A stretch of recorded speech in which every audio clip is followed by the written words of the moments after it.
Ever since I was young, I've always dreaded visiting my Aunt Rachel's house. I've never dreaded Aunt Rachel. Quite the opposite, actually. When she visited our house, I welcomed her with open arms. She was quirky, fun, and most importantly, got on with me like a house on fire.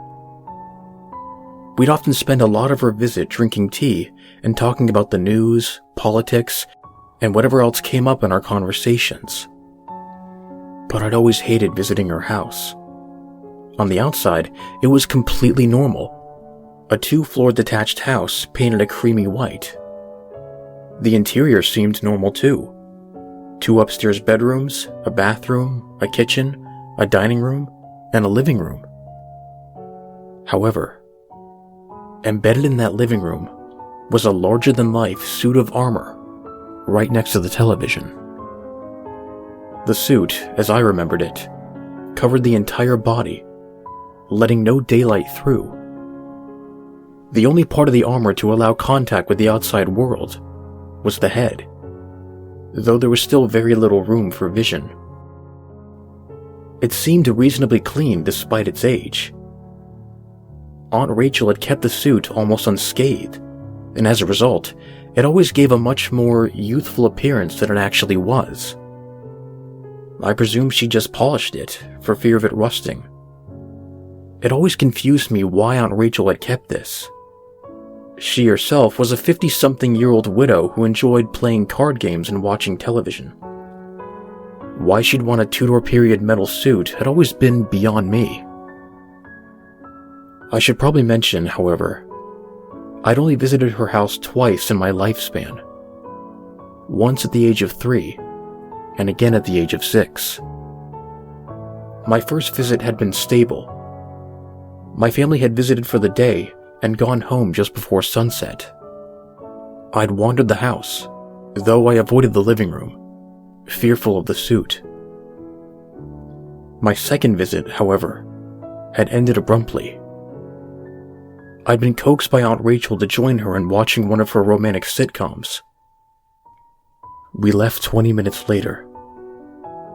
Sitting on the sofa, watching the television with that metal suit just adjacent to it had affected me. I'd bawled to go home and vowed to never come back. I never explained to my parents about the suit. I'd seen Aunt Rachel many times since that visit, but never in her house. As much as I had enjoyed her company, I still never wanted to return to her house, for fear of that god-awful metal suit. So when my parents had informed me a few hours prior to my parents going out that I'd be staying there for the night, I almost jumped out of my skin. I protested a number of times, giving reasons that, of 15 years of age, I should be allowed to stay home alone. My parents refused to permit this, however.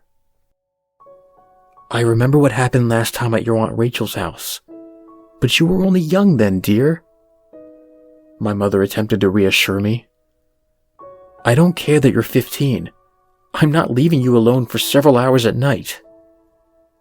If you haven't guessed by now, I'm an only child, which made the prospect of going to Aunt Rachel's even more daunting. I eventually conceded defeat and just decided to stay at her house. She lived about 5 miles away, a 30-minute journey with traffic. Both our family and my aunt lived in the same city, though the road there was long and often congested. My parents had booked a hotel to stay in around her place. They'd wanted to visit a cinema around the area. We arrived slightly earlier than we'd planned. Aunt Rachel obviously was delighted at the prospect of seeing her nephew. "Oh, would you look at that?" she exclaimed brightly. "Well, I suppose if you really have to stay." She chuckled. Her laugh was hearty and infectious. "We'll pick up Alistair around noon, Rachel," my mother told her. "All right then. Though if we're in the middle of poker, don't interrupt."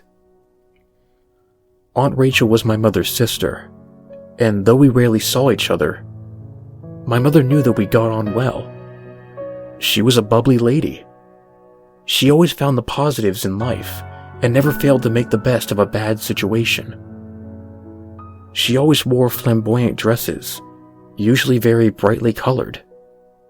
She was slightly plump around the waist, though unlike most people her age, she never let that stop her. "Poker?" she asked me. I smiled and nodded. Most people my age would probably consider the things we did boring or lame, though I found them very enjoyable, to say the least. It seemed almost like a ritual to play some kind of traditional game, be it anything from chess to poker anytime we'd meet. She was an avid gamer, and I was often enticed into whatever she was playing at the time. I sat down in the dining room, while his Aunt Rachel was getting the poker set up. I admired my surroundings. Her house seemed fairly old-fashioned. She had several cupboards, displaying books and stacks of board games. It'd been so long since I'd been here that this almost seemed alien to me. We played several rounds of poker, enjoying the mild conversations and banter we'd had between hands. I got so wrapped up into it that the fear and paranoia that had overwhelmed me on arrival seemed to have evaded me. "Oh, good gracious! Look at the time," Aunt Rachel gasped.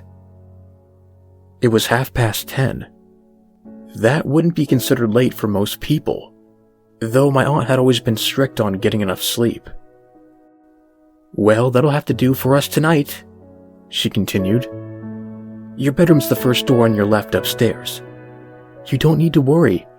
I've set up everything for you already." She spoke in a calm, reassuring manner. I started to walk through the hallway. "Oh, and Alistair?" she asked. If you need anything in the night, don't hesitate to ask, okay?" She spoke in a quieter tone than usual. "Okay," I replied. I presumed that she was referring to last time, as I had made such a scene, though I decided not to talk about it. On my way through the hallway, I took a glimpse into the living room, only to see the same Iron Man that had mentally scarred me before. I quickly left. I couldn't look at it for more than a second. My room was small, but homely. There was a lamp on the nightstand next to my bed, which was turned on. The bed itself was placed next to the wall, and seemed to take up half of the entire room. I placed my bags down, got changed, and crawled into bed, trying to forget as much of the detail as possible about the armored suit. Just one night, I told myself, before turning out the lamp.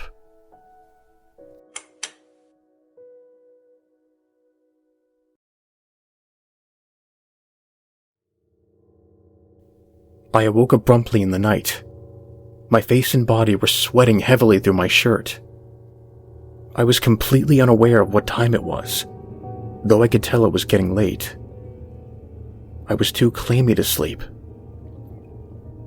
Quietly, I slipped through the house to the bathroom. The floorboards felt creaky, though I trotted lightly to avoid waking Aunt Rachel. Not that she needed that. She was a heavy sleeper anyways. I took off my shirt and showered my face with cold water before drying it with a towel. I felt refreshed. Her neighborhood was quiet at night, unlike mine, which often seemed full of noise and ruckus. I got ready to go back to my room.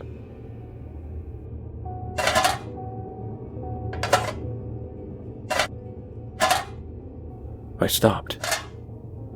A surge of fear took control of me. You know those times where you can't even scream because you're too scared? Fear paralysis, I think it's called. And it had taken over me. It was the suit. It had to be. It couldn't be anything else. I came to my senses and locked the bathroom door. I heard it again, finding that it seemed to be coming from the kitchen. I still didn't dare open the door, though. I waited in the bathroom for what seemed like an age. I was kept awake by the snores from my aunt and my own fear.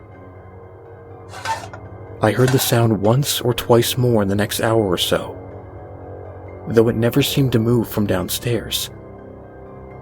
I couldn't stay there forever. I had to escape. Slowly, I unlocked the bathroom door, relieved to find that I couldn't see the armored death trap anywhere. I crept around the outside of the carpet to avoid creaking the floorboards. This route, however, required that I went past the stairs to return to my room. I heard the sound several more times and saw that a light from the kitchen appeared to be turned on through a closed door. I kept creeping around the edge, just brushing past the stairs. No, I thought. No, not now. For God's sake. I'd been clumsy enough to make noise, and it was loud enough for that armor to hear it. It stopped along with me. I could feel my heart beating. I was petrified. I couldn't move. And that's when I heard it. The kitchen door opened, and the suit was marching fast. I ran to my room without looking back. I closed the door quickly, but quietly, hearing the suit on top of the stairs. My body again was sweaty, pressed with my back on the door to avoid that thing, whatever it was, getting in. It started marching again. The stairs didn't make a sound, unusually, though it stopped on the hallway. I had no idea where. I heard nothing for another 10 minutes. I knew it was impossible for it to be living, though in it, I felt that there was an entity, a supernatural being, possessing the lifeless metal. I presumed I was safe. It struck me that maybe this was what my Aunt Rachel had planned. Not this exactly, but maybe she had known about this thing. She had been aware of the life in the seemingly dead metal. What she had said wasn't referencing my last time here. It was a warning of the armor. The thought that someone so close to me as Aunt Rachel had been keeping something living in her home without telling anyone was extremely unsettling. I quietly opened the door, my hand shaking, to peek a glance outside. I crouched at knee height, too afraid to stand up. The door was open at a head's width. I peeked outside slowly, confused by my own reflection. I realized it was there. I looked up to see it staring directly at me, deadly silent. Without warning, it reached down to grab me with its cold, metal hands.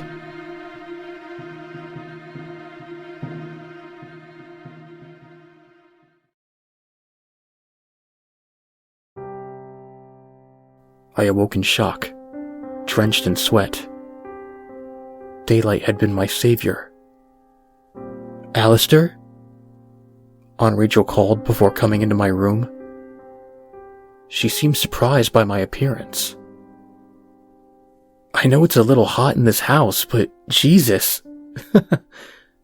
she exclaimed, laughing heartily again. I felt relieved that whatever I had experienced, was over. I quickly put on my dressing gown and walked downstairs alongside her. "Did you sleep well?" she asked. "Yes, very well," I lied. "Well, as long as you weren't kept awake by me."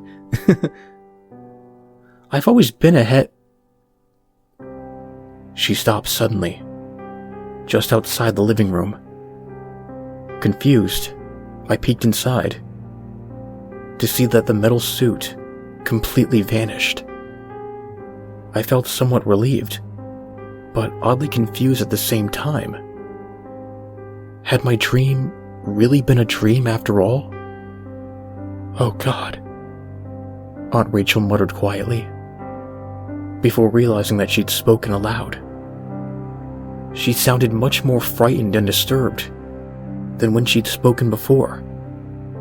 She quickly walked away. "Forgive me, Alistair. I'm talking nonsense," she said quietly before walking into the kitchen. "What do you mean?" I asked slowly, to give her time to respond. She sighed sadly. "You never liked that armored suit, did you?"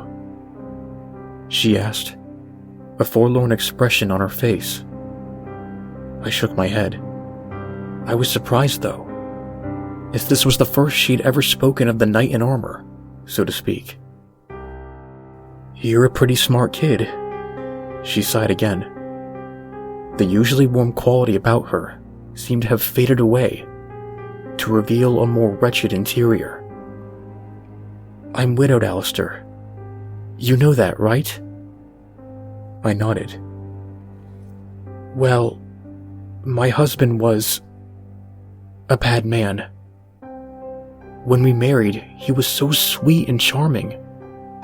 Irresistible, you might say," she joked. "He was interested in history, and that's where the metal suit came from. I never liked it either. It looked hideous. Not that I'd let him know. But after the marriage, he changed. He became more angry, more abusive, especially towards me. I didn't know what to do, Alistair." I nodded again. "He'd just come home from work and be abusive.